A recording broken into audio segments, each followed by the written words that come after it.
Voter হবার পর তরুণ প্রজন্মের এই 2.5 কোটিরও বেশি ভোটার একটিও জাতীয় নির্বাচনে ভোট দেবার সুযোগ পায়নি। ভোট দিয়ে তারা তাদের কাঙ্ক্ষিত জনপ্রতিনিধি নির্বাচন করতে পারেনি, অথবা তাদের নিজেরাও কেউ ভোটে নির্বাচিত হয়ে জনগণের প্রতিনিধিত্ব করার সুযোগ পায়নি।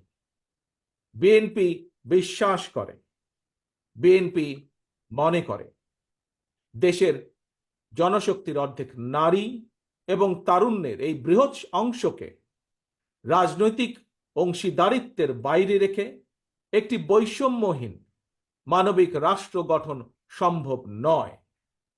সংবিধান কিংবা প্রবিধানে যাই থাকুক, জনগণের রাজনৈতিক এবং অর্থনৈতিক ক্ষমতায়ন নিশ্চিত করা না গেলে, সংস্কার প্রক্রিয়ায় জনগণকে সম্পৃক্ত করা না গেলে শেষ